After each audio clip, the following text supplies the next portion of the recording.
இயேசு கிறிஸ்துவின் விலையேறப்பட்ட நாமத்திலே இணைந்திருக்கிற யாவரையும் வாழ்த்துகிறேன்.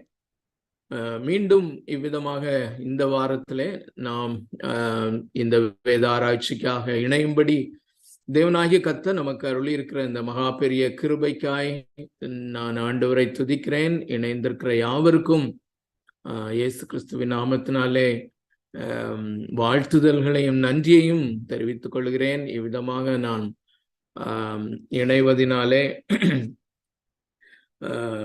தொடர்ந்து நான் சொல்லிக் கொண்டிருக்கிறது போல உங்களோடு கூட இந்த வார்த்தையை பகிர்ந்து கொள்ளும்படியாக, இணைந்து கற்றுக்கொள்ளும்படியாக நான் அதற்காக ஆயத்தம் செய்யும் போது நானும் அநேக காரியங்களை கற்றுக்கொள்ளுகிறேன். என்னை வேத வசனத்தின் முன்பதாக வைத்து ஆராய்ந்து பார்க்கவும், இயேசு கிறிஸ்துவை அவருடைய அந்த மாறாத தன்மைகளை, அந்த விலையேறப்பெற்ற இயேசு கிறிஸ்துவை மீண்டும் மீண்டுமாய் உங்களோடு கூட இணைந்து பார்ப்பதற்கு இந்த தருணத்தை தேவனாகிய கர்த்தர் எனக்கு அருளுகிறபடியினாலே நான் அவரை இருதயத்தின் ஆழத்தில் இருந்து அவருக்கு நான் நன்றியுள்ளவனாக இருக்கிறேன். அவரை ஸ்தோத்திரிக்கிறேன். இந்த நாளிலும் நாம் நம்முடைய பைபிள் ஸ்டடியை நம்ம தொடருவோம். ரோமருக்கு எழுதின நிருபம் 4வது அதிகாரம்.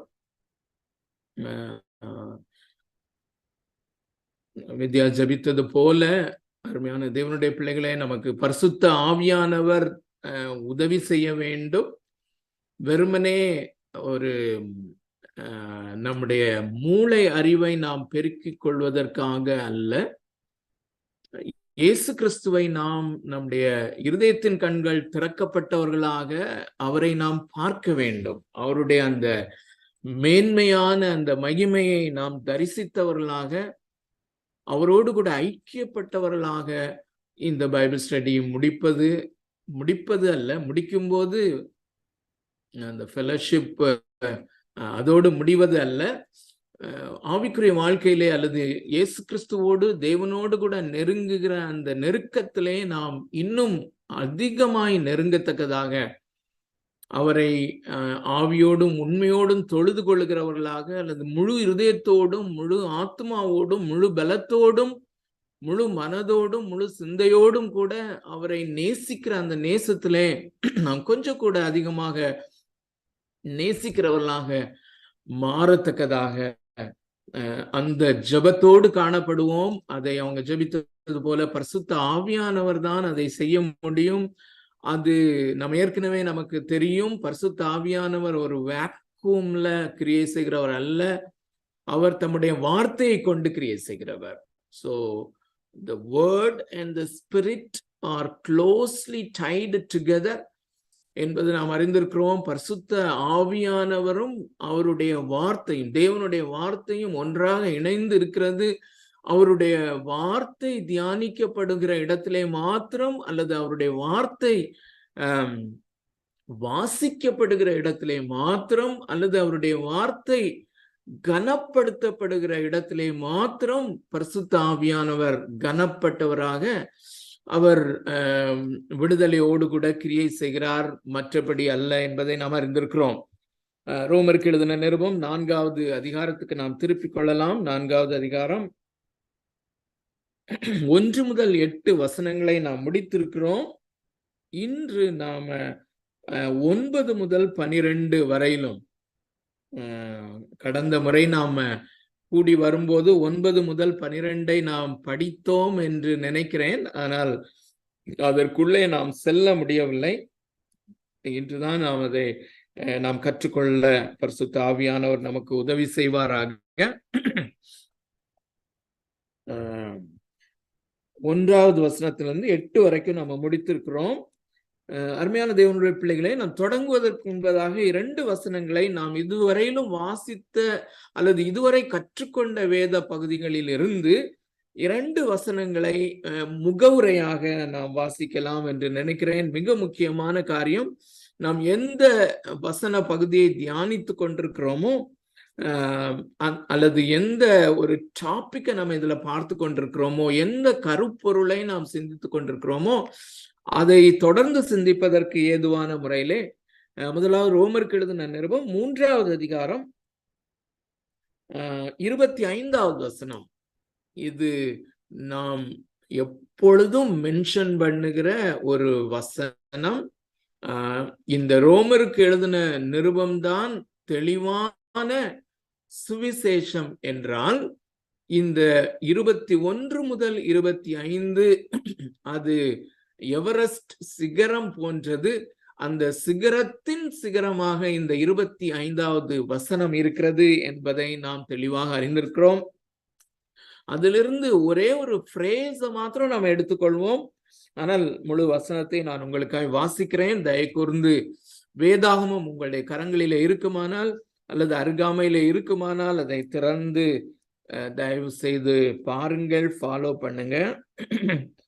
தேவன் பொறுமையாயிருந்த முற்காலத்தில் நடந்த பாவங்களை தாம் பொறுத்து கொண்டதை குறித்து தம்முடைய நீதியை காண்பிக்கும் பொருட்டாகவும் தாம் நீதி உள்ளவரும் இயேசுவினிடத்தில் விசுவாசமாயிருக்கிறவனை நீதிமான ஆக்குகிறவருமாய் விளங்கும்படி இக்காலத்திலே தமது நீதியை காண்பிக்கும் பொருட்டாகவும், அடுத்த வசனத்தை சேர்த்து வாசிக்கிறேன், கிறிஸ்து இயேசுடைய இரத்தத்தை பற்றும் விசுவாசத்தினாலே பலிக்கும் கிருபாதார பலியாக அவரையே ஏற்படுத்தினார்.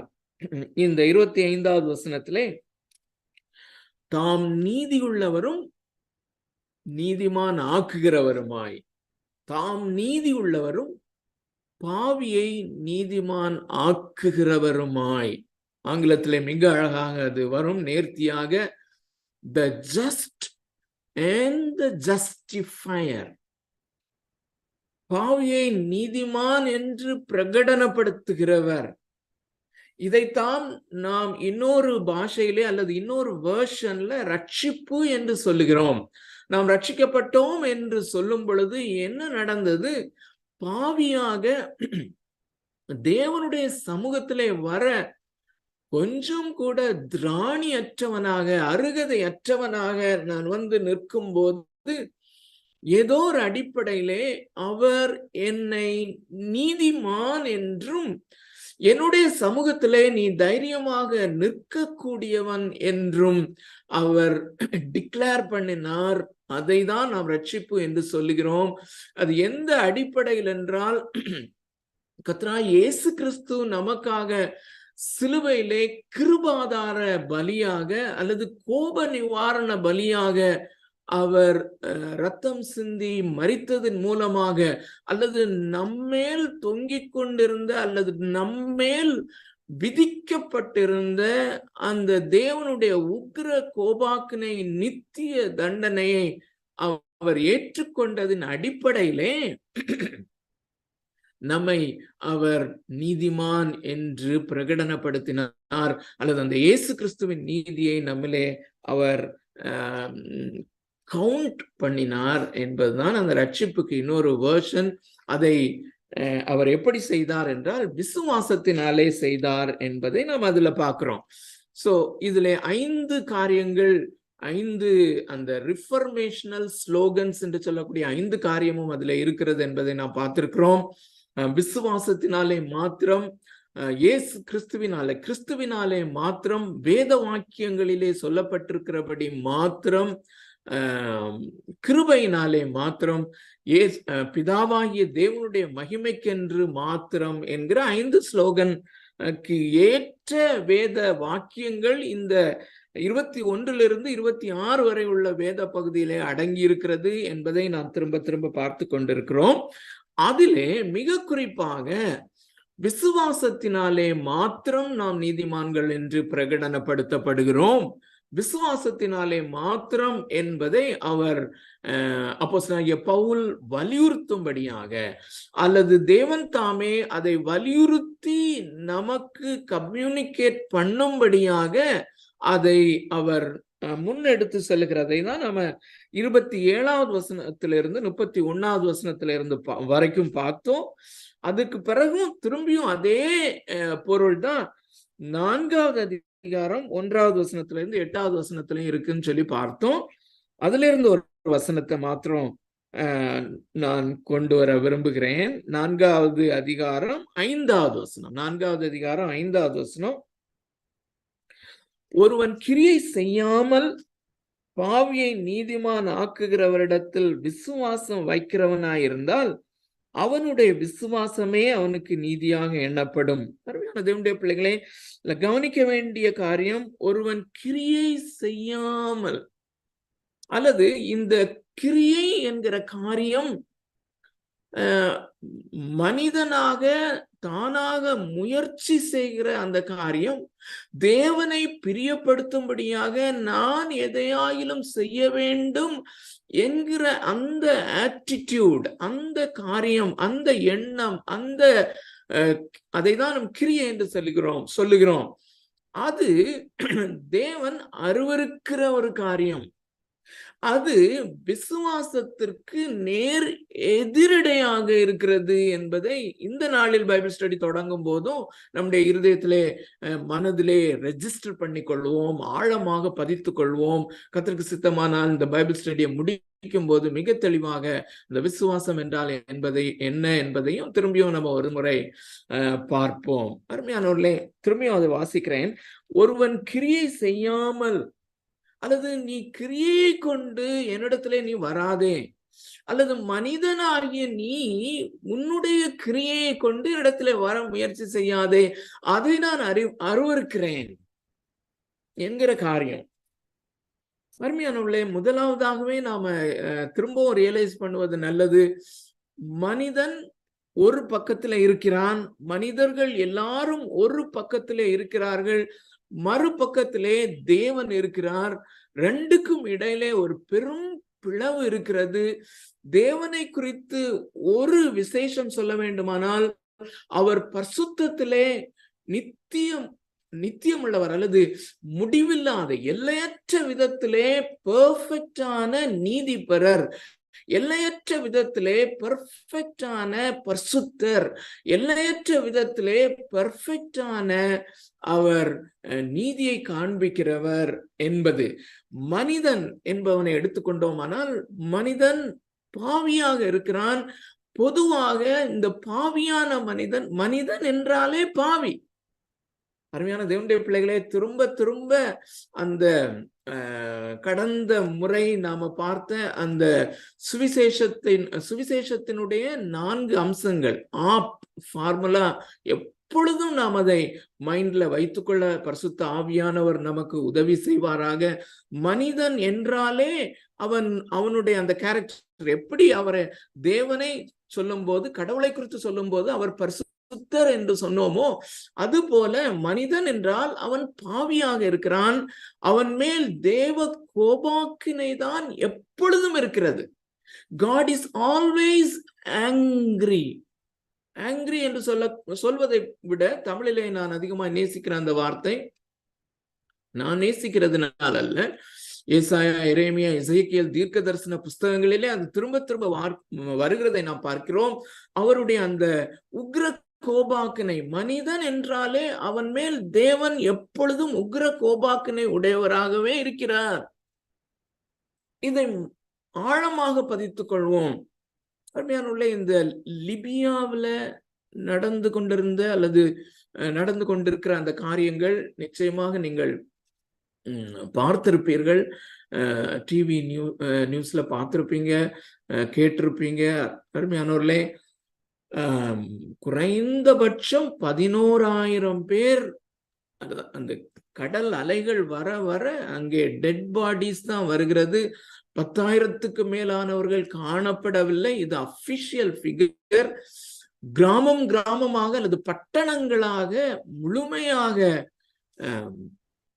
வாரிக்கொள்ளப்பட்டார்கள். சமீபத்திலே நான் அந்த ஜோனத்தான் எட்வர்ட்ஸ் அவர்களுடைய அந்த லைஃப் ஹிஸ்டரியை படித்து கொண்டிருக்கும் போது, அவர் வேலை செய்த, அவர் ஊழியம் செய்த திருச்சபையிலே ஒரு சிலர் வாலிப பிராயத்திலே மரிக்கும் போது அவர்களுடைய அந்த கல்லறை அடக்க ஆராதனையிலே அவர் சொன்ன வசனம், வெள்ளத்தை போல் அவர்களை வாரிக்கொள்ளுகிறீர் என்று. அருமையான தேவனுடைய பிள்ளைகளே, அதுக்கு இதுதான் ரொம்ப நல்ல ஒரு எடுத்துக்காட்டாக இருக்கலாம். இப்படிப்பட்ட சம்பவங்கள் நடக்கும்போது இந்த ஃபார்முலால இந்த சுவிசேஷத்தை கற்றுக்கொண்டு இருக்கிற நாம் அதை தெளிவாக அறிந்து கொள்ள முயற்சி செய்து கொண்டிருக்கிற நாம், அருமையானவர்களே, இப்படிப்பட்ட சம்பவங்கள் நடக்கும்போது மிக மிக தெளிவாக மிக மிக தெளிவாக இது தேவனாகிய கர்த்தருடைய உக்ர கோபாக்கினையினுடைய ஒரு சிறு துளி, அல்லது ஆங்கிலத்திலே சொல்லுவோமேயானால் ஒரு டிராப்லெட், அதனுடைய முழு வெளிப்பாடு எப்பொழுது வரும்? அது கடைசியாக அந்த உபத்திரவ காலம், மகா உபத்திரவ காலத்திலே ஊற்றப்பட்டு அதையுமே ஒரு துளி என்றுதான் சொல்ல முடியும். ஆனால் அதன் பின்பு நித்திய நித்திய நித்திய நித்தியமாக முடிவில்லாமல் எரிகிற அந்த கோபாக்கினையின் அக்கினிதான் அதனுடைய முழு வெளிப்பாடு. அதாவது நம்ம கற்றுக்கொண்டிருக்கிற காரியம் என்னவென்றால், தேவனாகிய கர்த்தர் எப்பொழுதும் மனிதன் மேலே கோபமாயிருக்கிறார். ஆனால் இதையும் அடுத்த அந்த other side of the coin, இதையும் நாம் எப்பொழுதும் சேர்த்து அறிந்து கொள்ள வேண்டும். இயேசு கிறிஸ்துவிலே, அதாவது நாம் ரட்சிக்கப்பட்ட போது அல்லது நம்மை நீதிமான் என்று அவர் பிரகடனப்படுத்தும் போது நம்மை அவர் கிறிஸ்துவுக்கு உள்ளே ஆக்கினார். சோ நாம் கிறிஸ்துவுக்குள்ளே, இயேசு கிறிஸ்துவுக்குள்ளே இருக்கிறோம். கிறிஸ்துவுக்குள்ளே பிதாவாகிய தேவன் தன்னுடைய குமாரன் மேலே கொண்டிருக்கிற அன்பின் நிமித்தமாக நம்மை நேசிக்கிறார். How can it be? இத்தனை கொடிய உக்ர கோபாக்கினைக்கு ஆளாகி இருக்கிற என்னை அவர் எப்படி நேசிக்க முடியும்? Only for the sake of Christ. அதுதான் நல்ல வார்த்தை, கிறிஸ்துவின் நிமித்தம். ஆகையினாலே தான் அருமையானவர்களே, நாம் ஒவ்வொரு முறையும் ஜெபிக்கும் போது இயேசு கிறிஸ்துவின் நாமத்தினாலே என்று ஜெபிப்பதனுடைய தாற்பயம், அதனுடைய அர்த்தம் அதுதான். ஆங்கிலேயர்கள் சில பேர் ஜபிக்கும் போது நீங்க கேட்டிருப்பீங்க, ஃபார் த சேக் ஆஃப் அப்படின்னே சொல்லி முடிப்பாங்க. இயேசு கிறிஸ்துவின் நாமத்தினாலே அல்லது இயேசு கிறிஸ்துவின் நிமித்தமாகவே அவர் நம்மை நேசிக்கிறார். திரும்பியும் அந்த வசனத்தை வாசிக்கிறேன், 4:5. ஒருவன் கிரியை செய்யாமல், மனிதனுடைய கிரியை என்பது கடவுள் அருவருக்கிற காரியம், கடவுள் நேசிக்கத்தக்கதான ஒரு காரியமும் அவனுடைய கிரியைகளிலே கிடையாது, அப்பார்ட் ஃப்ரம் கிரைஸ்ட். ஆகையினாலே தான் திரும்ப திரும்ப அதை சொல்லுகிறார், கிரியை செய்யாமல். அந்த கிரியைக்கு நேரா ஆப்போசிட் ஆனதுதான் விசுவாசம். ஒருவன் கிரியை செய்யாமல் பாவியை நீதிமான் ஆக்குகிறவரிடத்தில் விசுவாசம் வைக்கிறவனாயிருந்தால் அவனுடைய விசுவாசமே அவனுக்கு நீதியாக எண்ணப்படும். Amazing was. ஒருவன் கிரியை செய்யாமல் ஆழமாக மனதிலே பதித்துக் கொள்வோம். இந்த நாளினுடைய வேத பகுதியை நான் உங்களுக்காய் வாசிக்கிறேன். தயை கூர்ந்து என்னோடு கூட கவனமாக பின்பற்ற வேண்டும் என்று உங்களை வேண்டிக் கொள்வேன். 9வது வசனம், இந்த பாக்கியம் விருத்த சேதனம் உள்ளவனுக்கு மாத்திரம் வருமோ? இந்த பாக்கியம் என்று சொல்லும் பொழுது, ஒரு பாக்கியம் என்று சொல்லும் போது ஆசீர்வாதம், ஆசீர்வதிக்கப்பட்ட நிலைமை, அல்லது இன்னொரு வார்த்தை அதற்கு சொல்ல வேண்டுமானால் கிரேக்க பதமாகிய மெக்காரியோஸ், ஹாப்பி அல்லது மகிழ்ச்சியா இருப்பவன். இந்த மகிழ்ச்சியான அல்லது கடவுள் அருளுகிற விசேஷித்த மகிழ்ச்சியை பெற்ற ஒரு ஆசீர்வாதமான நிலைமை, அதான் அதனுடைய விளக்கம். இது என்ன ஆசீர்வாதம்? பாவியான ஒரு மனிதனை தேவனாகிய கர்த்தர், மகா பரிசுத்தர், இவன் நீதிமான் என்று பிரகடனப்படுத்தப்படுகிறது தான் ஆசீர்வாதம் என்று நாம் முந்தின வேத பகுதியிலே நாம் தெளிவாய் வாசித்தோம், கற்றுக்கொண்டோம். அதைத்தான் இந்த சங்கீத புஸ்தகத்திலே தாவீது பேசியிருக்கிறான் என்பதை முந்தின பேசேஜ்ல நம்ம கற்றுக்கொண்டோம். அது மாத்திரமல்ல, ஆபிரகாமை அவர் எக்ஸாம்பிளாக கொண்டு வந்திருக்கிறார். அதைத்தான் தொடர்ந்து நாம் இங்கேயும் நம்ம பார்க்க போகிறோம். இந்த பாக்கியம், அதாவது நீதிமான் ஆக்கப்படுதல், நீதிமானாக பிரகடனப்படுத்தப்படுதல் என்கிற இந்த ஆசீர்வாதம் அல்லது இந்த பாக்கியம் விருத்த சேதனம் உள்ளவனுக்கு மாத்திரம் வருமோ? விருத்த சேதனம் இல்லாதவனுக்கும் வருமோ? ஆபிரகாமுக்கு விசுவாசம் நீதியாக எண்ணப்பட்டது என்று சொல்லுகிறோமே, அது எப்பொழுது அவனுக்கு அப்படி எண்ணப்பட்டது? அவன் விருத்த சேதனம் உள்ளவனாய் இருக்கும் போதோ, விருத்த சேதனம் இல்லாதவனாய் இருக்கும் போதோ? விருத்த சேதனம் உள்ளவனாய் இருந்த போது அல்ல, விருத்த சேதனம் இல்லாதவனாய் இருந்த போதே.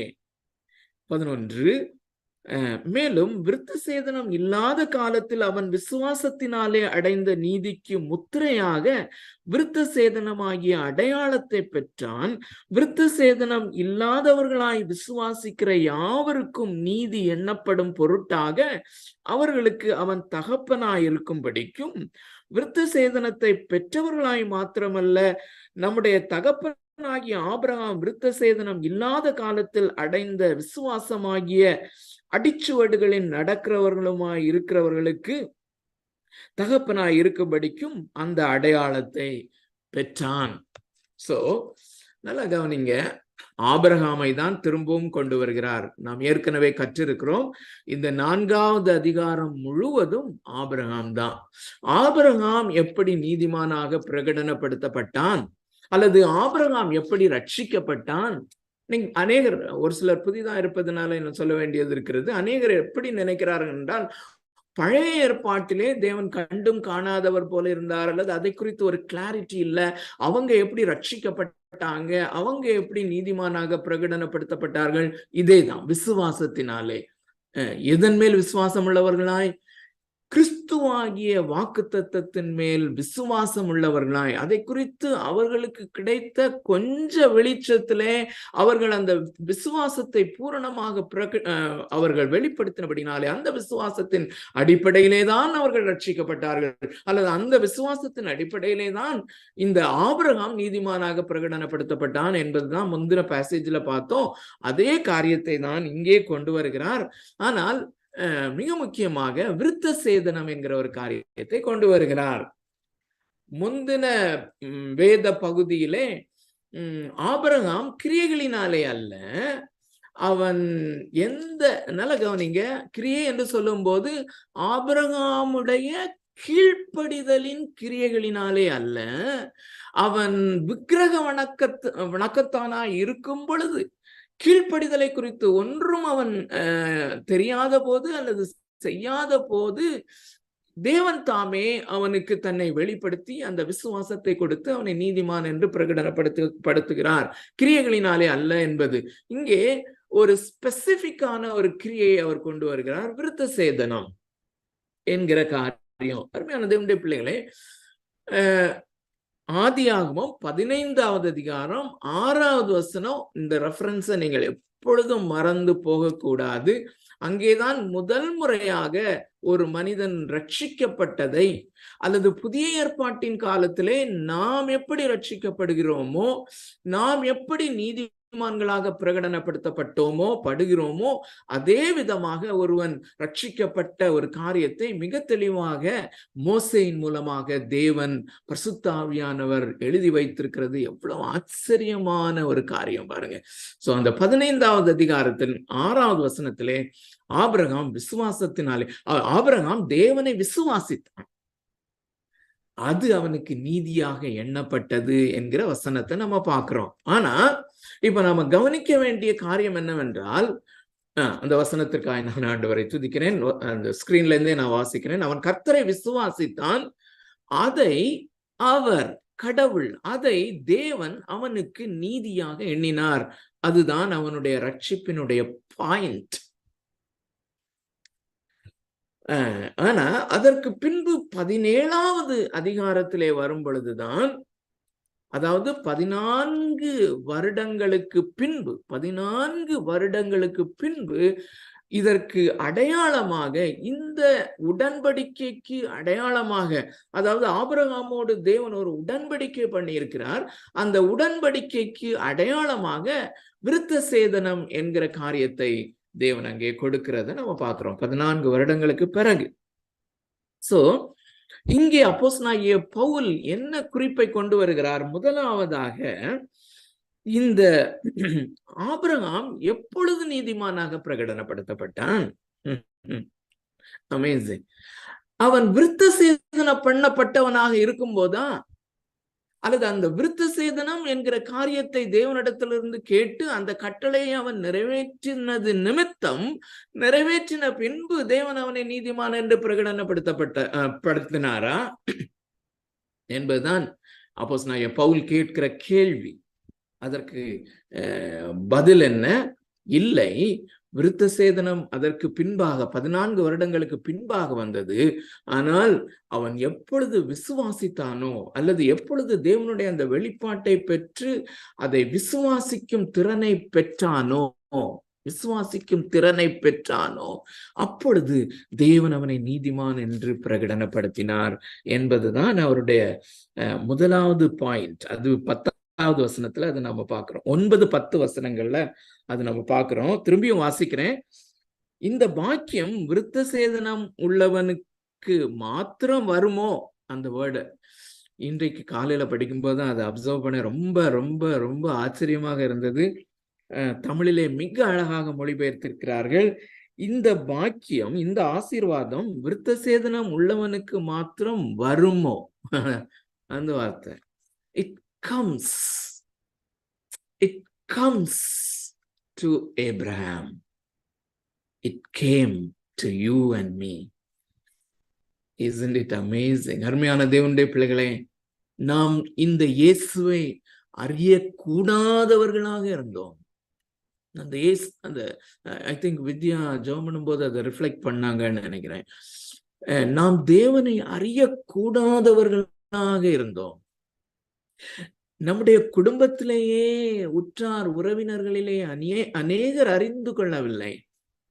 இந்த இயேசு கிறிஸ்துவை நான் கண்டு கொண்டேன் என்றால், அறிந்து கொண்டேன் என்றால், அது நம்முடைய ஸ்மார்ட்னஸ் அல்ல, நம்முடைய இன்டெலிஜென்ஸ் அல்ல, அல்லது என்னுடைய விசுவாசிக்கிற திறன் அல்ல, அல்லது என்னுடைய விசுவாசம் ஒரு கிரெடிட் மாதிரி அங்க வரல.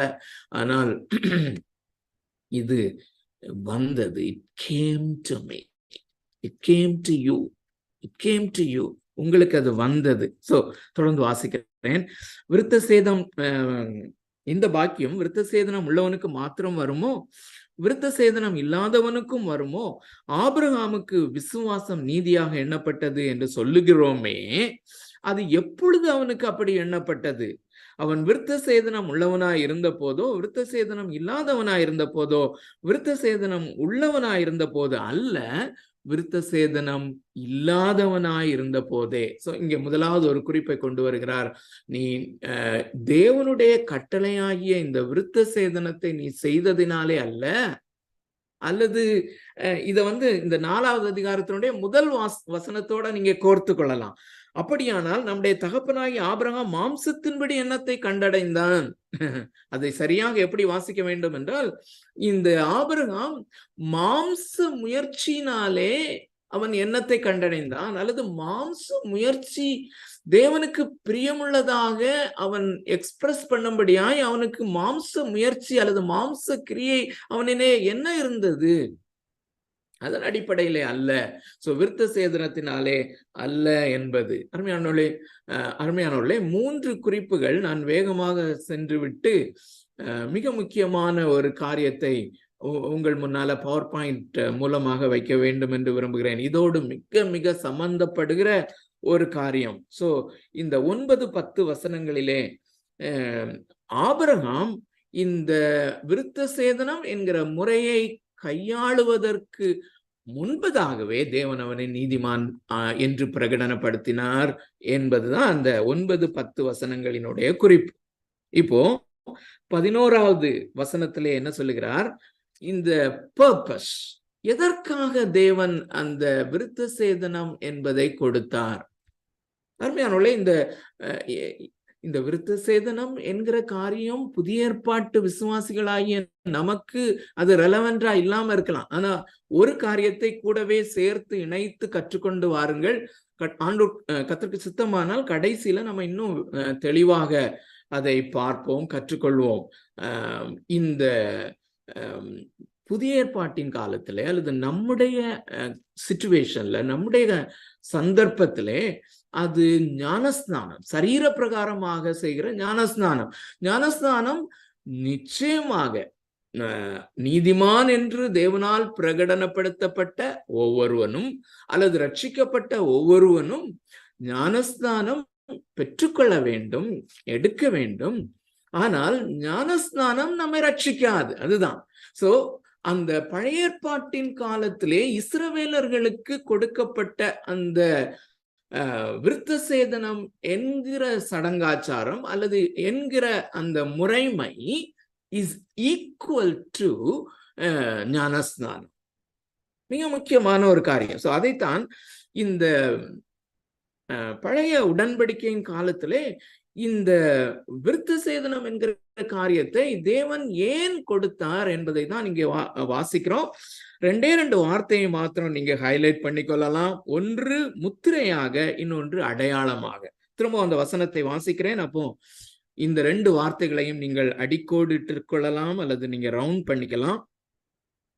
மேலும் விருத்த சேதனம் இல்லாத காலத்தில் அவன் விசுவாசத்தினாலே அடைந்த நீதிக்கு முத்திரையாக விருத்த சேதனமாகிய அடையாளத்தை பெற்றான்.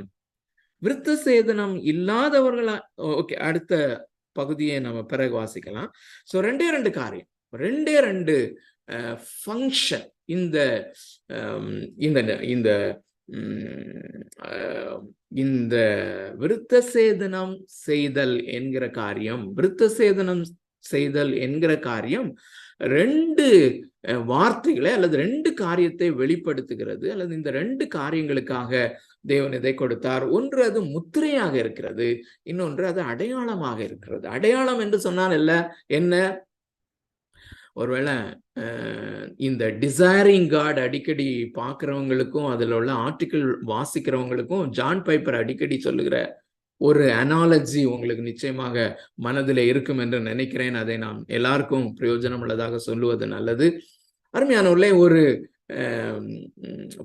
புதிதாக திருமணமான ஒரு தம்பதியார் இருக்கிறார்கள் என்றால் கணவனும் மனைவியுமாக இணைக்கப்பட்டிருக்கிறார்கள். சோ கணவன் தூர தேசத்திலே இருக்கிறான். மனைவி அந்த கணவன் அந்த திருமணத்தின் போது அவளுக்கு அணிந்த அந்த மோதிரத்தை அவன் அணிந்து கொண்டிருக்கிறான். சோ அந்த உமன், அந்த மனைவி அந்த மோதிரத்தின் மேலே அவள் மோகம் கொள்ள மாட்டாள் அல்லது மோதிரத்தை நேசிக்க மாட்டாள். she will not fall in love with the ring, wedding ring. இந்த வெட்டிங் ரிங் மேல அவள் காதல் கொள்ள மாட்டாள்.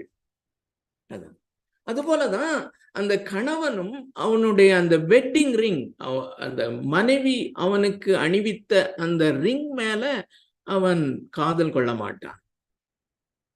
அதே பிரின்சிபல் தான் இந்த வெட்டிங்காக, அல்லது இந்த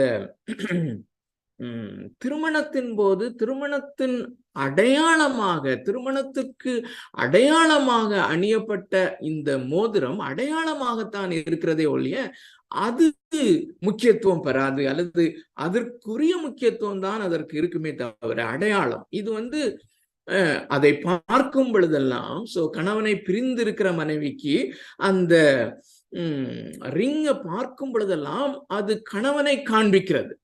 அது அந்த கணவன் என்கிற அந்த வாஸ்தவம், அந்த ரியாலிட்டி, அதற்கு நேராக அது அவளை வழி நடத்துகிறது அல்லது ஒரு அடையாளமாக இருக்கிறது. அது it shows the reality, it shows the real person, it leads her or him to the true person, remembrance of the true person. அருமையான தேவனுடைய பிள்ளைகளே, இந்த ஞானஸ்தானமும் அது போலதான் இருக்கிறது, அல்லது திருவிருந்து என்கிற காரியமும் ஒரு அடையாளம் போல இருக்கிறது.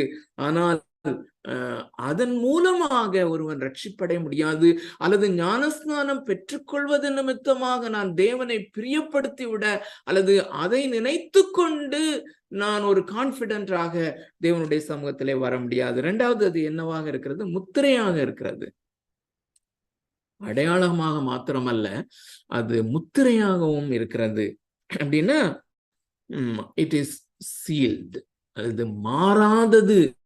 இந்த உடன்படிக்கை ஒரு மாறாத பிரமாணமாக இது செய்யப்பட்டிருக்கிறது என்பதை உறுதி செய்யக்கூடிய ஒரு காரியமாக இருக்கிறது. ஒருவேளை அரசாங்கத்திலே வேலை பார்ப்பவர்களுக்கு தெரியும், அல்லது மற்றவர்களுக்கும் தெரியும்.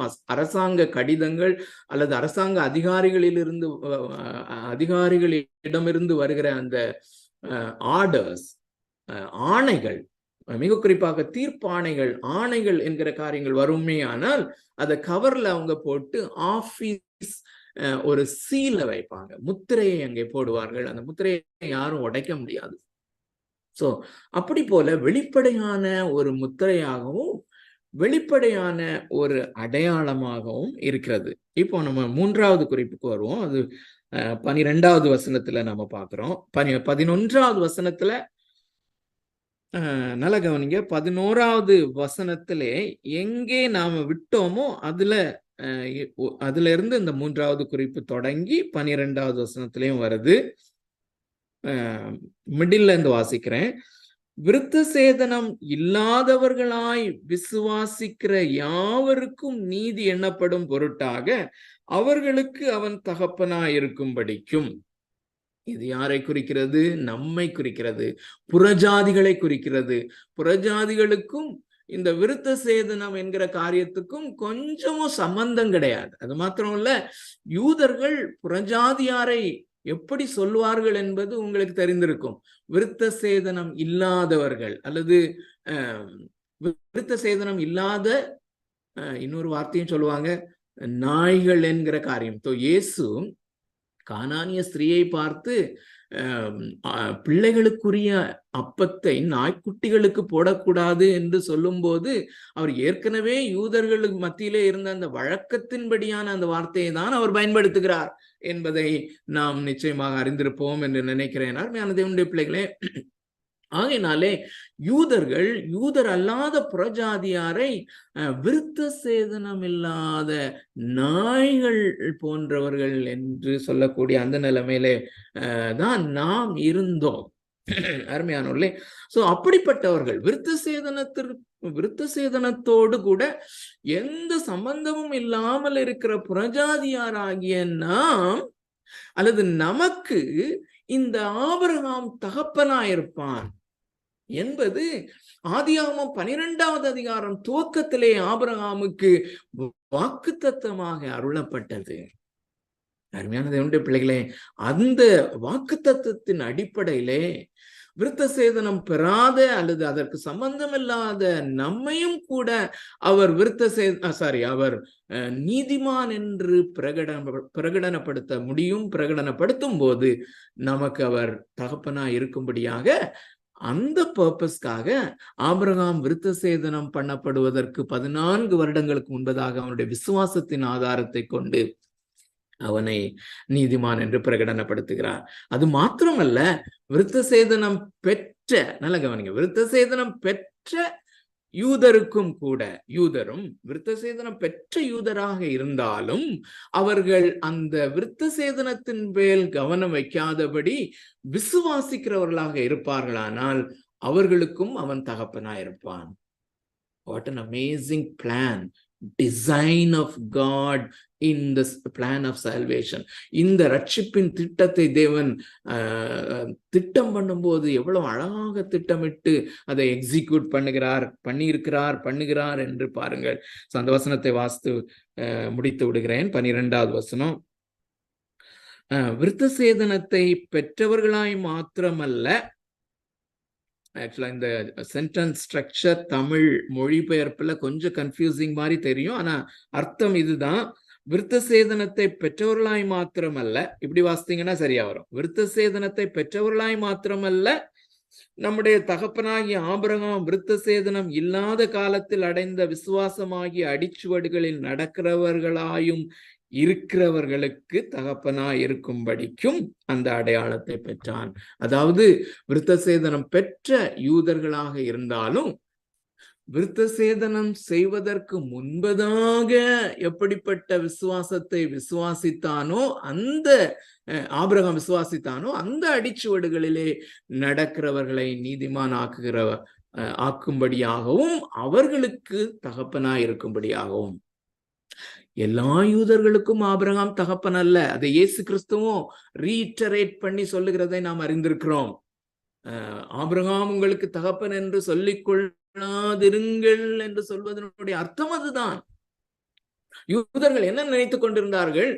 நாம் எல்லாரும் ஆபிரகாமின் சந்ததியார், நாம் எல்லாரும் விருத்த சேதனம் பண்ணப்பட்டிருக்கிறோம், நாம் விருத்த சேதனம் பெற்றிருக்கிறோம் என்றால் தேவனால் அங்கீகரிக்கப்பட்டிருக்கிறோம், தேவனால் நீதிமான் என்று பிரகடனப்படுத்தப்பட்டிருக்கிறோம், நாம் அப்படியே மோட்சத்துக்கு போயிருவோம் அப்படின்ட்டு. அருமையானுள்ள இந்த தவறை தான் புதிய ஏற்பாட்டின் காலத்திலும் நம்மில் அநேகர் செய்கிறவர்களாக இருக்கிறார்கள்.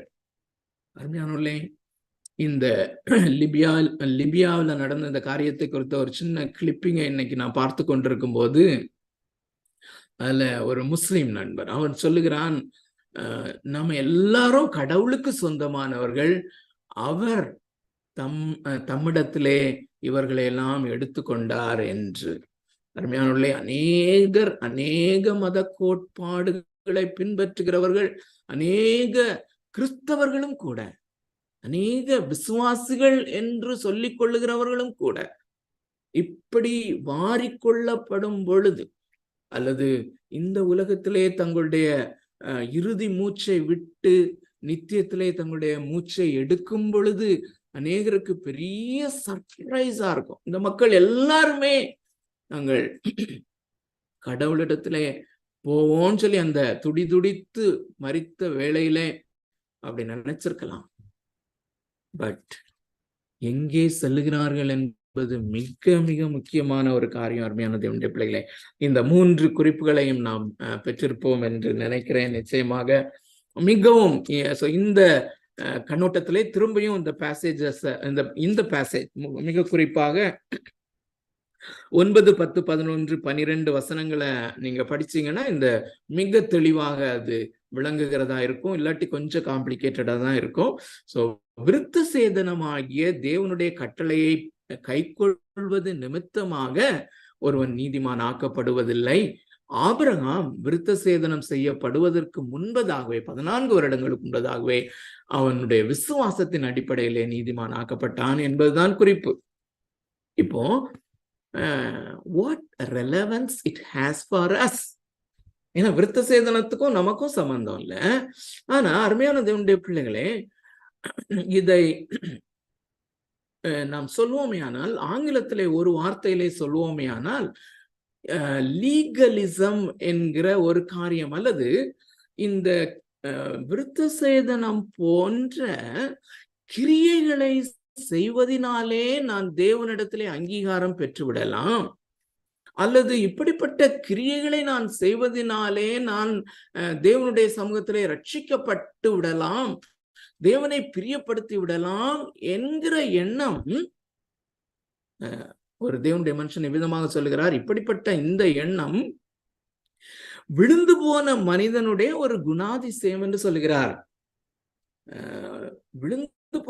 விழுந்து போன மனிதர்கள் எல்லாருக்குள்ளேயும் இந்த எண்ணம் இருக்கிறது என்பதை அவர் சொல்லுகிறார். ஆகையினாலே கிறிஸ்தவ விசுவாசிகளாகிய நமக்கு இது ஒரு பெரிய போராட்டமாக இருக்கிறது. அருமையான தேவனுடைய பிள்ளைகளை, இதை நீங்கள் உணர்ந்து கொள்ளும்படியாக அந்த லீகலிசம் என்றால் என்ன என்பதை கொஞ்சம் விளக்கும்படியாக ஒரு 2-3 பவர் பாயிண்ட் பிரசன்டேஷன் நமக்கு இருக்கிறது. அதை நம்ம பார்த்து நம்ம அதை கற்றுக்கொள்ள நம்ம முயற்சி செய்யலாம். இது கெர்ஹார்டஸ் வாஸ் என்று சொல்லுகிற ஒரு மிக பழங்காலத்தில் உள்ள ஒரு தேவ மனிதன் சொன்னதை சின்க்ளயர் ஃபெர்கியூசன் என்கிற தேவ மனிதன் ஒரு ஆர்டிக்கிள் எழுதியிருக்கிறார். ரொம்ப எனக்கு மிகவும் உதவிகரமாக இருந்தபடியினாலே இந்த லீகலிசம் என்கிற காரியம், அல்லது நல்ல கவனிங்க, இந்த கிரியைகளினாலே நீதிமான் ஆக்கப்பட வேண்டும், அல்லது கிரியைகளினாலே தேவனுடைய சமூகத்திலே அவரை பிரியப்படுத்தி விட வேண்டும் என்கிற இந்த எண்ணத்தின் போராட்டம் மிகப்பெரிய வேதனையாக எனக்கு இருந்ததினாலும் இருந்து கொண்டிருப்பதினாலும் எனக்கு அது மிகவும் உதவிகரமாக இருந்தபடினாலே உங்களோடு பகிர்ந்து கொள்ள வேண்டும் என்று விரும்பினேன். உங்களுக்கு உபயோகமாக இருக்கும் என்று நான் நினைக்கிறேன். ஸோ லீகலிசம் என்றால் என்ன என்று அவர் சொல்லுகிறார். It is a peculiar kind of submission to God's law, something that no longer feels the personal divine touch in the rule it submits to. அடுத்த ஸ்லைடு போயிடலாம். ஏன்னா அதுல நம்ம தெளிவா தமிழ்ல நம்ம பார்க்க முடியும். முதல்ல நல்லா கவனிங்க, இந்த லீகலிசம் என்கிற வார்த்தையை ஆங்கிலம் பேசுகிற ஒருவரிடத்திலே இந்த லீகலிசம் அப்படின்னு சொன்னாலே பெரும்பாலானவர்கள் இதை புரிந்து கொள்வார்கள். ஆனால் அதை தமிழ் பேசுகிற நாம் நமக்கு சரியான வார்த்தை இல்லை. அதனால நல்லா கவனிங்க, இந்த முழு ஸ்லைட்ல, இந்த முழு பவர் பாயிண்ட்ல அந்த கேப்ஷனை தான் விரிவா போட்டிருக்கேன், so that we can understand. அதாவது நீங்க டிக்ஷனரி மீனிங் பார்த்தீங்கன்னா இந்த லீகலிசம் அப்படிங்கிற அந்த காரியத்துக்கு சட்டவாதம்னு இருக்கும் அல்லது விதிவாதம்னு இருக்கும். அது இதை விட இங்கிலீஷ் வார்த்தை நமக்கு புரிஞ்சிரும்னு நினைக்கிறேன், தமிழ்ல புரியும்.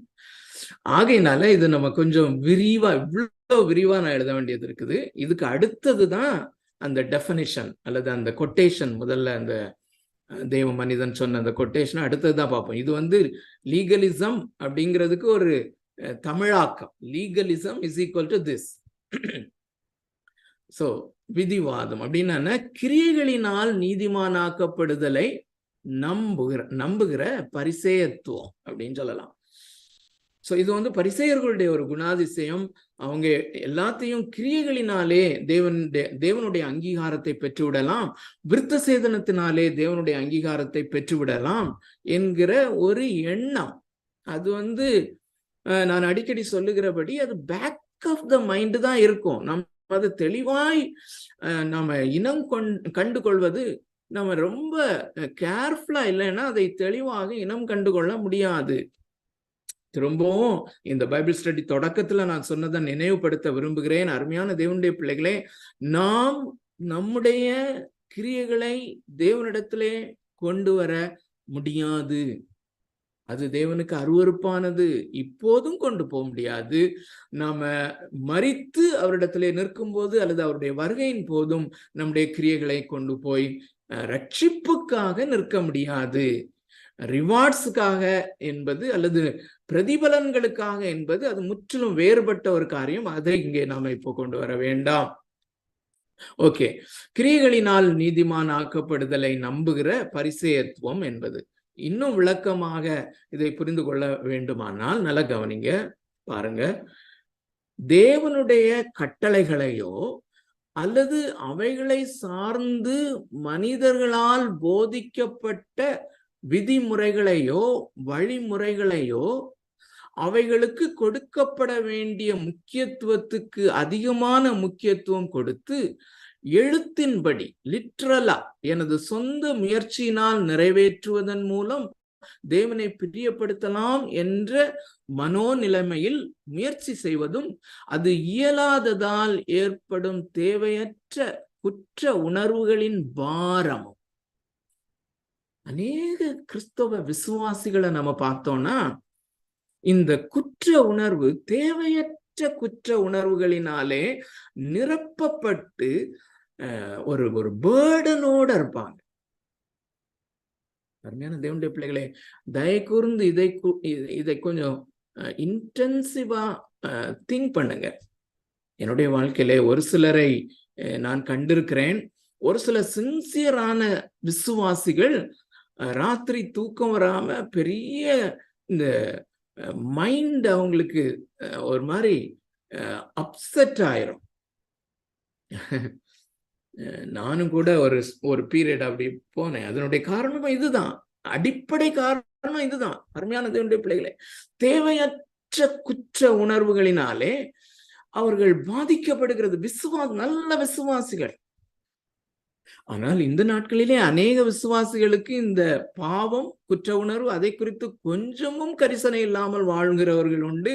அவர்கள் விசுவாசிகளா என்பது, அதாவது பாவத்தை குறித்த சென்சிட்டிவிட்டி இல்லாமல் அவர்கள் இருப்பதனாலே அவர்களுடைய ரட்சிப்பு என்கிற காரியமே பெரிய கேள்விக்குறியாக இருக்கிறது என்பது ஒரு ஆபத்தான ஒரு நிலைமையை உணர்ந்து கொள்ள வேண்டும். திரும்பியும் வாசிக்கிறேன். வேற ஒண்ணும் இல்ல, தேவனுடைய கட்டளை தான் இருக்குது. தேவனுடைய கட்டளைகளையோ அல்லது அவைகளை சார்ந்து மனிதர்களால் போதிக்கப்பட்ட விதிமுறைகள், வழிமுறைகள். பின்னால சில எக்ஸாம்பிள்ஸ் பார்ப்போம். உதாரணமா வேதம் வாசித்தல். வேதம் வாசித்தல், நீ வேதம் வாசிக்க வேண்டும் என்று ஒரு கட்டளை இல்லை. நல்லா கவனிங்க. ஆனால் இது சார்ந்த ஒரு கட்டளை இருக்கிறது. தேவனை தேட வேண்டும் என்கிற ஒரு கட்டளை இருக்கிறது. தேவனை நாம் எங்கே தேடுவோம்? வேதாகமத்திலே தேடுவோம்.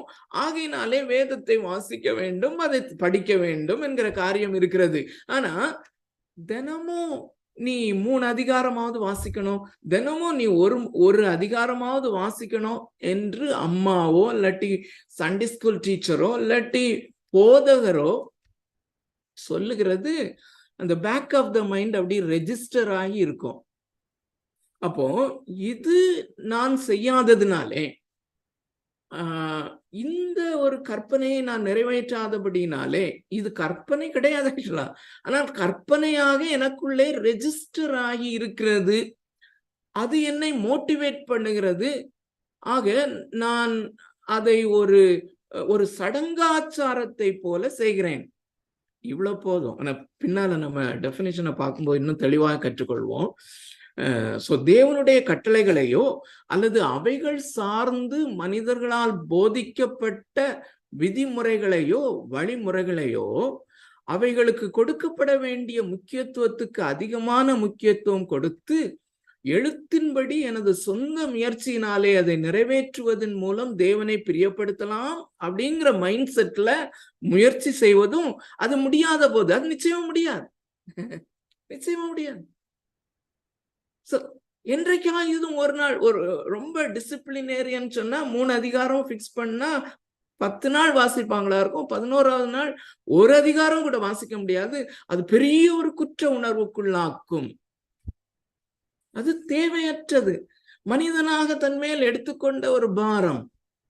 அதுதான் பரிசேத்துவம் என்று சொல்வது அல்லது லீகலிசம் என்று சொல்வது.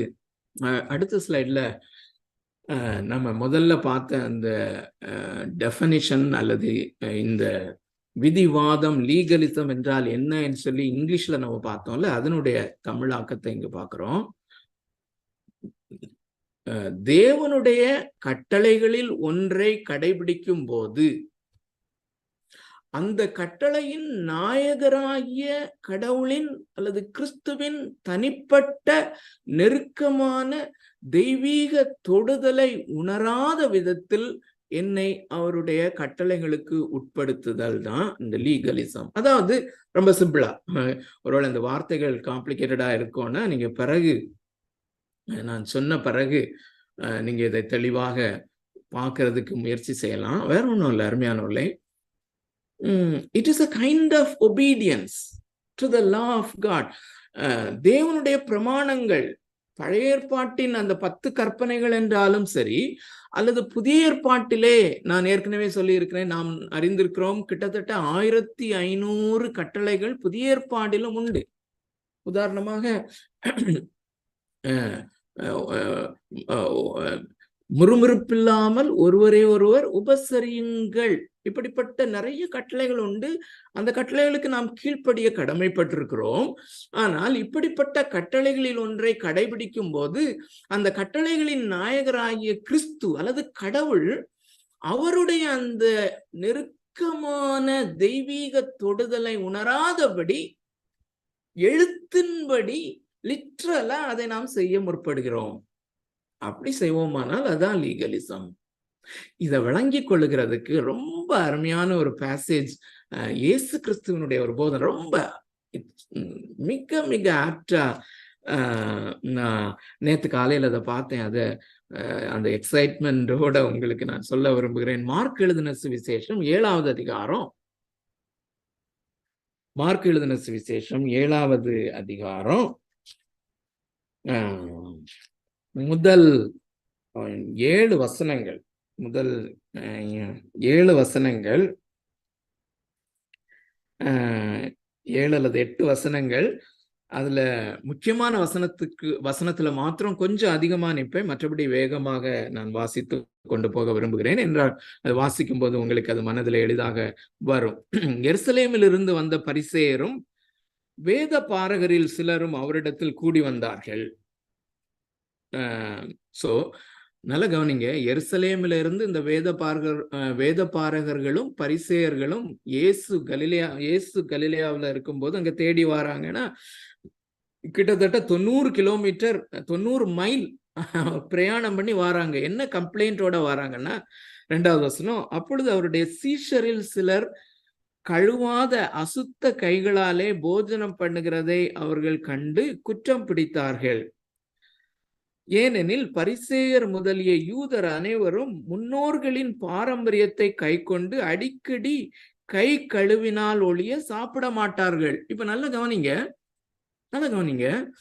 இது எதன் அடிப்படையிலே, எப்படி இந்த யூதர்களுக்குள்ளே இது வந்தது? இது பாரம்பரியமாக வந்தது. ஆனால் யூத தலைவர்கள் பரிசேயர்களும் வேத பாரகர்களும் ரொம்ப ஸ்ட்ரிக்டா இதை ஃபாலோ பண்றாங்க. எதன் அடிப்படையில என்றால், தேவனாகிய கர்த்தர் மோசேயின் மூலமாக ஒரு கட்டளை கொடுத்திருந்தார். என்ன? ஆசாரியர்கள் ஆசாரிய ஊழியம் செய்யும்படிக்கு அவர்கள் ஆலயத்துக்குள்ளே போகும்போது அல்லது ஆசரிப்பு கூடாரத்துக்குள்ளே போகும்போது வெளியே வைக்கப்பட்டிருக்கிற அந்த வெண்கல தொட்டியிலிருந்து அவர்கள் தங்களுடைய கைகளை கழுவிக்கொள்ள வேண்டும், கால்களை கழுவிக்கொள்ள வேண்டும் என்பதுதான் அந்த நியாயப்பிரமாணத்திலே கொடுக்கப்பட்டிருக்கிற கட்டளை அல்லது வழிமுறை. அதிலே இவர்கள் என்ன சேர்த்து கொண்டார்கள் என்றால், எல்லா யூதர்களும் செய்ய வேண்டும். அது மாத்திரமல்ல, எப்பொழுதெல்லாம் அவர்கள் மார்க்கெட்டுக்கு போயிட்டு வராங்களோ அங்கே யூதர் அல்லாதவர்கள் இருப்பார்கள். அங்கே புறஜாதியார்களோடு கூட கொடுக்கல் வாங்கல் காரியங்களை செய்ய வேண்டியிருக்கும். ஆகையினாலே நீ தீட்டுப்பட்டிருப்பாய், ஆகையினாலே வந்து சாப்பிடுறதுக்கு முன்னாடி நீ குளித்து விட வேண்டும், கழுவி விட வேண்டும் என்கிற காரியங்கள். புறஜாதியாரினால் நீ தீட்டுப்படுவாய், ஆகையினாலே நீ எல்லாம் நீ இப்படிப்பட்ட கிளென்சிங்க செய்யணும்னு சொல்லி தேவன் மோசேக்கு கட்டளையிடவில்லை. முதல்ல சொன்ன காரியம், அதை நினைவுபடுத்திக் கொள்ளுங்கள். சோ அதை சார்ந்து இவர்கள் கட்டளைகளை கூட்டிக் கொள்ளுகிறார்கள். இது விழுந்து போன மனிதனுடைய ஒரு டெண்டன்சி. எப்பொழுது நான் அடிக்கடி சொல்லுகிற அந்த சீனாய் மலையினுடைய இன்சிடென்ட்டை கொஞ்சம் யோசித்து பாருங்க. அங்கே இந்த இடி முழக்கங்களும் புகைக்காடும் அந்த பயங்கரமான இடிகளும் மின்னல்களும் அவைகளின் ஊடே தேவனாகிய கர்த்தர் அவர்களுக்கு காட்சி கொடுத்து, அல்லது தேவனாகிய கர்த்தர் அவர்களுக்கு இந்த கட்டளை 10 கற்பனைகளை கொடுக்கும் போது இந்த இஸ்ரவேல் ஜனங்கள் சொன்ன காரியம் நமக்கு நன்றாக நினைவிருக்கலாம். என்ன சொல்லுகிறார்கள்? இந்த கடவுள் எங்களுக்கு வேண்டாம், அல்லது இந்த கடவுள் இவர் எங்களோடு பேச வேண்டாம். அதான் அவங்க சொன்னாங்க. இவர் எங்களோடு பேச வேண்டாம், அல்லது இவருக்கு நெருக்கமாக இப்படி பயங்கரமான கடவுளாக இருக்கிற தேவனாக இருக்கிற இந்த யெகோவாவுக்கு நெருக்கமாக நாங்கள் வரமாட்டோம். நீர் அவரிடத்திலே கேட்டு அவருடைய கற்பனைகளை எங்களுக்கு சொல்லும், நாங்கள் கற்பனைகளுக்கு நாங்கள் கீழ்ப்படிவோம். நல்ல கவனிங்க, இதே காரியம்தான் ஏதேன் தோட்டத்திலும் நடந்த ஒரு காரியம். அங்க நம்ம இன்னொரு சந்தர்ப்பத்துல அதை பார்க்கலாம். அந்த டெஃபினிஷனை இப்ப சேர்த்து பாருங்க. அதுல என்ன வாசிக்கிறோம்? என்னன்னா, இந்த கற்பனைகள் அல்லது கட்டளைகள் அவைகள் தேவனுடைய கட்டளைகள் தான். ஆனால் தேவன் யார் என்பதும் தேவனுடைய குணாதிசயம் என்ன என்பதும் அந்த தேவனை அறிகிற அறிவும் இந்த கற்பனைகளை கீழ்ப்படுகிற அல்லது கற்பனைகளிலிருந்து டைவர்ஸ் பண்ணப்பட்டிருக்கிறது அல்லது டிட்டாச் பண்ணப்பட்டிருக்கிறது. அவங்க சொன்ன அதே காரியம்தான். எங்களுக்கு இந்த கடவுளும் அவரோடு கூட உள்ள உறவும் வேண்டாம், ஆனால் நாங்கள் கட்டளைகளுக்கு கீழ்ப்படுகிறோம். கட்டளைகளுக்கு கீழ்ப்படுகிறது நிமித்தமாய் நாம் ரட்சிக்கப்பட முடியும் என்கிற அந்த ஒரு மைண்ட் செட் எப்படி உருவானதுன்னு பாருங்க. சோ திரும்பியும் தொடர்ந்து வாசிக்கலாம். சோ இந்த கடையிலிருந்து வரும்போது ஸ்நானம் பண்ணுதல் கழுவுதல்லாம் எப்படி வந்ததுன்னு சொல்லி நிச்சயமா நீங்க மைண்ட்ல கொண்டு வந்திருப்பீங்க. 4வது வசனத்திலிருந்து திரும்பியும் வாசிக்கிறேன். கடையிலிருந்து வரும்போதும் ஸ்நானம் பண்ணாமல் சாப்பிட மாட்டார்கள். அப்படியே செம்புகளையும் கிண்ணங்களையும் செம்பு குடங்களையும் மனைகளையும் கழுவுகிறதும் அல்லாமல் வேறு அநேக ஆசாரங்களையும் கை கொண்டு வருவார்கள். அப்பொழுது அந்த பரிசேரும் வேதபாரகரும் அவரை நோக்கி, இயேசுவை நோக்கி, உம்முடைய சீஷர்கள் முன்னோர்களின் இந்த பாரம்பரியத்தை மீறி ஏன் கை கழுவாமல் சாப்பிடுகிறார்கள் என்று கேட்டார்கள். இந்த 6வது வசனம் தான் எனக்கு ரொம்ப ஆச்சரியமா இருந்தது. இந்த வசனத்தை நான் அடிக்கடி கோட் பண்ணுவேன். ஆனா இந்த சந்தர்ப்பத்திலே என்பதை அதையும் பார்த்திருப்பேனா இருக்கும், எனக்கு மைண்ட்ல இல்லை. ஆனா இந்த சூழ்நிலையில அதை சொன்னார் என்பதை இப்போ பார்க்கும்போது ரொம்ப ஆச்சரியமாக இருக்கிறது. அவர்களுக்கு அவர் பிரதியுத்தரமாக, இந்த ஜனங்கள் தங்கள் உதடுகளினால் என்னை கனம் பண்ணுகிறார்கள், அவர்கள் இருதயமோ எனக்கு தூரமாய் விலகி இருக்கிறது என்றும் தொடர்ந்து ரொம்ப அருமையான ஸ்டேட்மெண்ட் இயேசு சொல்லுகிறார். மனுஷருடைய கற்பனைகளை உபதேசங்களாக போதித்து வீணா எனக்கு ஆராதனை செய்கிறார்கள் என்று எழுதியிருக்கிற பிரகாரமாய் மாயக்காரராகிய உங்களை குறித்து ஏசாயா நன்றாய் தீர்க்க தரிசனம் சொல்லி இருக்கிறான். நல்ல கவனிங்க, இந்த 7வது வசனத்துல மனுஷருடைய கற்பனைகளை உபதேசங்களாக போதித்து வீணா எனக்கு ஆராதனை செய்கிறார்கள் இஸ் ஈக்குவல் டு, அது எதற்கு சமானமாக இருக்கிறது? உதடுகளினால் என்னை கனம் பண்ணுகிறார்கள். உங்களுடைய வேதாகமத்துல பாருங்க, இந்த 9வது வசனம், இந்த ஜனங்கள் தங்கள் உதடுகளினால் என்னை கனம் பண்ணுகிறார்கள், அவர்கள் இருதயமோ எனக்கு தூரமாய் விலகி இருக்கிறது. அப்போ இந்த தேவனுடைய கற்பனை ஒன்று, அது சார்ந்த இன்னொரு கற்பனையை அவர்கள் உருவாக்கி இருக்கிறார்கள். அதை உபதேசமாக போதிக்கிறது நிமித்தம் அவர்கள் என்ன செய்கிறார்கள் என்றால், தங்கள் உதடுகளினால் தேவனை கனம் பண்ணுகிறார்கள், ஆனால் அவர்கள் இருதயமோ தேவனுக்கு தூரமாக இருக்கிறது. என்ன சொல்லுகிறார்கள்? அந்த டெஃபினிஷன் எவ்வளவு கரெக்டா இருக்குன்னு பாருங்க. இந்த இருதயம் தான் கடவுளை நேசிக்க முடியும். அருமையான தேவனுடைய பிள்ளைகளே, கற்பனைகளை தேவன் கொடுப்பது, இந்த 10 கட்டளைகளையோ அல்லது ஏராளமான கற்பனைகளும் கட்டளைகளும் இந்த வேதாகமத்திலே காணப்படுவதனுடைய தாற்பயம் என்ன? இந்த கட்டளையின் நாயகராகிய இயேசு கிறிஸ்துவை அல்லது இந்த கட்டளையை கொடுத்தவராகிய கடவுளை மனிதன் இருதயபூர்வமாக முழு இருதயத்தோடும் முழு ஆத்துமாவோடும் முழு பலத்தோடும் முழு மனதோடும் முழு சிந்தையோடும் நேசிக்க வேண்டும் என்பதுதான் அந்த கற்பனையினுடைய தாற்பயம். அருமையான தேவனுடைய பிள்ளைகளே, இது ஆராதனையோடு தொடர்பு கொண்டு இருக்கிறது. இந்த அமேசிங் பேசேஜ், இதை தொடர்ந்து இதுல டுவெல் பண்ணணும்னு ஆசையா தான் இருக்குது. அருமையான தேவனுடைய பிள்ளைகளை, நீங்கள் தொடர்ந்து அந்த காரியங்களை மனதிலே கிராஸ் பண்ணியிருப்பீங்கன்னு நினைக்கிறேன். அடுத்த ஸ்லைடை மாத்திரம் பார்த்து நம்ம முடிக்கலாம். அதுல இன்னும் தெளிவாக நாம் இதை அறிந்து கொள்ளும்படியாக சில இப்போ உள்ள நடைமுறையான சில எக்ஸாம்பிள்ஸ் அங்க இருக்குது. ஒண்ணு ஞானஸ்நானம். அந்த நம்முடைய இந்த நாளினுடைய கருப்பொருளோடு கூட அல்லது இந்த நாளிலே நாம் மெடிடேட் பண்ணும்படியாக எடுத்த அந்த பேசேஜோடு கூட இணைத்து பாருங்கள். அந்த ரோமருக்கு எழுதின நிருபம் 4வது அதிகாரம் 9 முதல் 12, விருத்த சேதனத்தினால் அல்ல. விருத்த சேதனம் ஒரு அடையாளமாக இருக்கிறது, விருத்த சேதனம் ஒரு முத்திரையாக இருக்கிறது. ஆனால் அதன் மூலமாக அதை நான் செய்ததினாலே தேவனிடத்திலே தேவனுக்கு பிரியமானவனாக அவருக்கு முன்பாக வர முடியாது, அல்லது அதன் அடிப்படையிலே தேவன் என்னை நீதிமான் என்று பிரகடனப்படுத்த முடியாது, அல்லது அது எனது ரட்சிப்புக்கு ஒரு அம்சம் அல்ல. அது அல்ல அல்ல அருமையானவர்களே. ஞானஸ்தானம் 1, 2வது திருவிருந்து, 3வது வேதம் வாசித்தல், ஜபித்தல். நல்ல கவனிங்க, இந்த லிஸ்ட்ல இருக்கிற எல்லாமே இதுக்கு மேலேயும் உங்களுக்கு நீங்க சேர்த்து கொள்ளலாம். இவையெல்லாம் முக்கியமானது.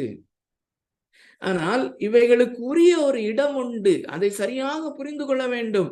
ஆனால் இப்படி முக்கியமா இருக்கிற காரியங்களை தான் பிசாசானவன் பயன்படுத்தி கற்பனைகளாக, கட்டளைகளாக மாற்றி இவைகளை கீழ்ப்படிவது நிமித்தமாக அந்த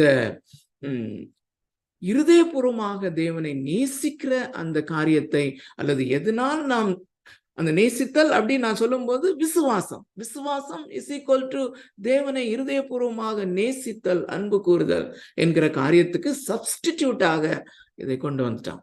சோ விழுந்து போன நிலைமையில் இருக்கிற மனிதனுடைய அந்த இன்க்ளினேஷனுக்கு ஏற்றபடி இவைகளை மனிதன் கட்டியாக பிடித்துக் கொள்ளுகிறான். ஞானஸ்தானம், திருவிருந்து, வேதம் வாசித்தல், ஜபித்தல். சோ அருமையானவர்களே, ஜபம் ரொம்ப முக்கியம். ஜபத்தின் மூலமாய் நான் கடவுளை நேசிக்கிறேன் என்பதை நான் வெளிப்படுத்துகிறேன். அவருடைய அன்பு என்னிலே பரிமாறப்படுகிறது. ஆனால் ஒருவர் சொல்லுகிறார், நான் 3 மணி நேரம் ஜபிக்கிறேன். ஒரு தேவ ஊழியர் என்று சொல்லக்கூடிய ஒருவர், அவருக்கு எதிராக சொல்லப்பட்ட அந்த குற்றச்சாட்டுகளை நிரூபித்து தன்னை ஜஸ்டிஃபை பண்ணும்படியாக நான் ஒவ்வொரு நாளும் 4 மணி நேரம் ஜெபிக்கிறேன். அருமையானவர்களே, இன்னொரு அம்சம் என்னவென்றால், இப்படிப்பட்ட காரியங்களை பரிசுத்தத்திற்கு ஒரு அடையாளமாக கொள்ளுகிறார்கள். அந்த லீகலிசம் என்பதிலே அதுவும் சேர்ந்திருக்கிறது. அந்த பரிசுத்தமாகுதல் என்பதற்கு ஒரு மார்க்கராக, இங்கிலீஷ்ல சொன்னா அந்த மார்க்கர்ஸ், அல்லது ஒரு அடையாள குறியாக, இவ்வளவு நேரம் ஒருவர் ஜெபிப்பாரானால், அல்லது ஒருவருடைய முட்டி தேய்ந்து அப்படி ஆகியிருக்கிறது என்றால் அவர் பரிசுத்தவான் அப்படிங்கிற மாதிரிப்பட்ட ஒரு எண்ணங்கள் நம்முடைய கலாச்சாரத்திலே ஊடுருவி இருக்கிறது. இவைகளெல்லாம் நாம் தேவனிடத்திலே, அருமையானவர்களே, இப்படிப்பட்ட காரியங்களோடு கூட தேவனுடைய சமூகத்திலே நாம் இதன் மேலே கான்பிடென்டாக வர முடியாது. இதை ஒரு குவாலிஃபிகேஷனாக கொண்டு வர முடியாது. ரட்சிப்புக்கு மாத்திரமல்ல, அதன் பின்பும் வர முடியாது. கடைசி ரட்சிப்புக்கும் இவைகள் உதவாத காரியங்கள். ஆனால் இவைகளுடைய ஃபங்க்ஷன்ஸ் வேற. அருமையானவர்களே,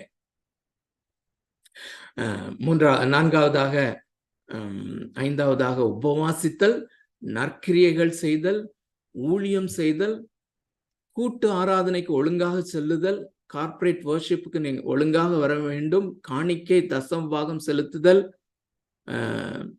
அது ஸ்பெல்லிங் மிஸ்டேக் ஆயிருக்கு, நகை அணிதல், உடை முறைகளை குறித்த விதிகள். நாங்கள் ஒரு ஆராதனைக்கு சென்றிருந்தோம், ஒரு சர்ச்சுக்கு போயிருந்தோம். அந்த சர்ச்சில் எழுதி போட்டிருக்கு, விமன் எல்லாம் எப்படிப்பட்ட ஆடைகள், அது மென்னுக்கு இல்லை, விமனுக்கு தான் போட்டிருக்காங்க. ஆச்சரியமா இருந்துச்சு. எப்படிப்பட்ட உடைகளை அவர்கள் உடுத்தி வர வேண்டும் என்று ஒரு சபையிலே அதை நோட்டீஸ் போர்டில் ரொம்ப தெளிவா போட்டிருக்காங்க. ரொம்ப ஆச்சரியமாக இருந்தது. ஸோ உடை முறைகளை குறித்த விதிகள், உணவு முறைகளை குறித்த விதிகள், இப்படிப்பட்ட காரியங்கள். அருமையான தேவனுடைய பிள்ளைகளே, ஒரே ஒரு வசனத்தை நான் வாசித்து முடிக்க விரும்புகிறேன். இந்த கலாத்தியருக்கு எழுதின நிருபம், அதுல அநேக வசனங்கள், கலாத்தியருக்கு எழுதின நிருபத்திலையும் அப்போஸ்தலனாகிய பவுல் இதை குறித்து தான் மிக அதிகமாக பேசுகிறார். ஆனால் 2-3 வசனங்களை மாத்திரம் வேகமாக சுட்டி காண்பித்து நாம முடிக்கலாம். 5வது அதிகாரம் 2வது வசனம். அருமையான தேவனுடைய பிள்ளைகளே, எதற்காக நான் இதை கொண்டு வருகிறேன் என்றால், கலாத்திய விசுவாசிகள் விசுவாசத்தினாலேதான் ரட்சிக்கப்பட்டார்கள். நல்ல கவனிங்க. ஆனால் அதற்கு பின்பு நாள்தோறும் ரட்சிக்கப்பட்டு கொண்டிருக்கிற அந்த ப்ராசஸ்ல அவங்க இந்த விருத்த சேதனம், இப்படிப்பட்ட மனுஷருடைய கற்பனைகளை எடுத்துக்கொண்டார்கள். அப்படிங்கிறது அவங்கள டிஸ்குவாலிஃபை பண்ணலாம் அப்படிங்கிற காரியம். மிக மிக ரொம்ப ஷாக்கிங்கான ஒரு காரியம். வேகமாக வாசிக்கலாம். கலாத்தியர் 5வது அதிகாரம் 2வது வசனம் வாசிக்கிறேன். அப்புறம் 4வது வசனம், 5வது வசனம், அதோட நம்ம முடிச்சிடலாம். 2வது வசனம், இதோ நீங்கள் விருத்த சேதனம் பண்ணிக்கொண்டால் கிறிஸ்துவினால், நல்ல கவனிங்க, நீங்கள் விருத்த சேதனம் பண்ணிக்கொண்டால் கிறிஸ்துவினால் உங்களுக்கு ஒரு பிரயோஜனமும் இராது. அப்படின்னா என்ன சொல்லுகிறார்? நீங்கள் விருத்த சேதனம் பண்ணிக்கொண்டால், அல்லது இந்த விருத்த சேதனம் பண்ணிக்கொள்வது என்னுடைய ரட்சிப்புக்கு இன்றியமையாதது என்று சொல்லுகிற போக்கிலே நீங்கள் விருத்த சேதனம் பண்ணிக்கொண்டால் உங்களுடைய ரட்சிப்பு வீணாகி விடுகிறது, அல்லது உங்களுடைய ரட்சிப்பு உண்மையற்றதாக மாறிவிடுகிறது. இயேசு கிறிஸ்து உங்களுக்காக கிருபாதார பலியாக மரித்ததனுடைய பிரயோஜனம் உங்களுக்கு உண்டாகாமல் போய்விடும். அதை தான் சொல்லுகிறார். Alarming statement. அது மிக பயப்படக்கூடிய ஒரு காரியமாக நான் அதை பார்க்கிறேன். நீங்கள் விருத்த சேதனம் பண்ணிக்கொண்டால் கிறிஸ்துவினால் உங்களுக்கு ஒரு பிரயோஜனமும் இராது என்று பவுலாகிய நான் உங்களுக்கு சொல்லுகிறேன். 4வது வசனம், நியாயப்பிரமாணத்தினால் நீதிமான்களாக விரும்புகிற நீங்கள் யாவரும். அதான் அந்த லீகலிசத்துக்கு அந்த கேப்ஷன் போட்டிருந்தேன் பாத்தீங்களா? அதான். சோ நியாயப்பிரமாணத்தினால் நீதிமான்களாக விரும்புகிற நீங்கள் யாவரும், உங்களுக்கு அந்த மைண்ட் செட் இருக்குது. அப்படி நீங்கள் யாவரும் கிறிஸ்துவை விட்டு பிரிந்து கிருபை நின்று விழுந்தீர்கள். Alarming statement. அருமையானவர்களே, ஏன் இவ்விதமாக அவர் வலியுறுத்துகிறார் என்றால், சிலுவைக்கு முன்னால, கிறிஸ்துவுக்கு முன்னாலேயே இந்த ஆபிரகாம் போன்ற விசுவாசிகள் கிறிஸ்துவை விசுவாசித்தார்கள் என்றால், அல்லது அந்த விசுவாசம் அவ்வளவு முக்கியமானதாக அவர்களுக்கு இருந்ததென்றால், சிலுவைக்கு பின்னால் வாழ்கிற நமக்கு அது எவ்வளவு பெரிய முக்கியத்துவம் வாய்ந்தது. நம்ம இந்த கிரியைகளினாலே நீதிமான்களாக விரும்புகிறோம் என்றால் அதற்கு அர்த்தம் என்னவென்றால், இந்த கிறிஸ்துவையும், இந்த கிறிஸ்து சிலுவையில் அறையப்பட்ட அந்த சிலுவையையும் நாம் துச்சமாக மதிப்பிடுகிறோம் என்பதுதான் தேவனுக்கு இருக்கிற அந்த கோபம், அல்லது தேவன் அருவருக்கிற காரியம். அதை எப்படி கிராஸ் பண்றீங்கன்னு சொல்லி நினைக்கல, எனக்கு தெரியல. 6வது வசனம், கிறிஸ்து இயேசுவினிடத்தில் விருத்த சேதனமும் விருத்த சேதனம் இல்லாமையும் ஒன்றுக்கும் உதவாது, அன்பினால் கிரியை செய்கிற விசுவாசமே உதவும். 5வது வசனம் ரொம்ப முக்கியமான வசனம், விட்டுட்டேன். திரும்பியும் பாருங்க, அந்த 5வது வசனம் ரொம்ப ரொம்ப முக்கியமானது.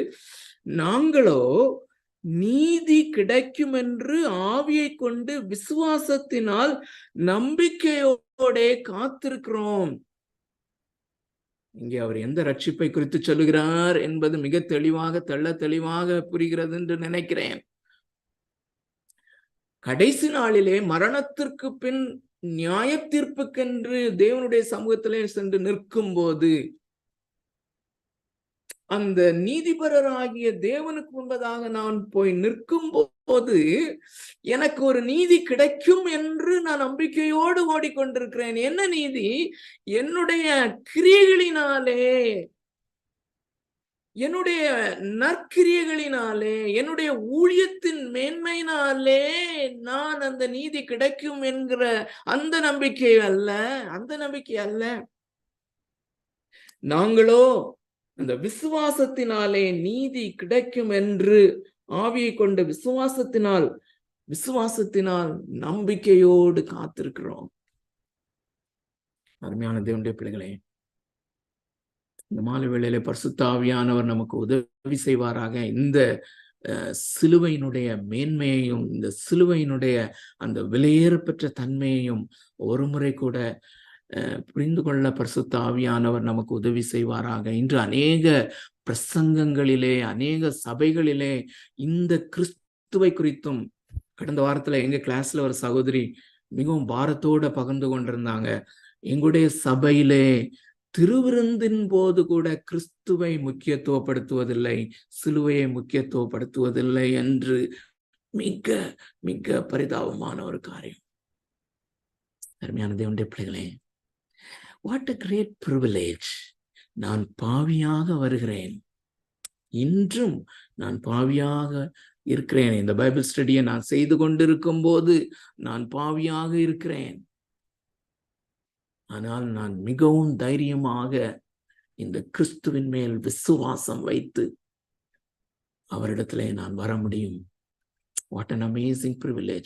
கர்த்தர் தாமே நமக்கு இந்த வார்த்தைகளை தொடர்ந்து ஆசீர்வதித்து தருவாராக. ஓவர் டு தம்பி இளங்கோ.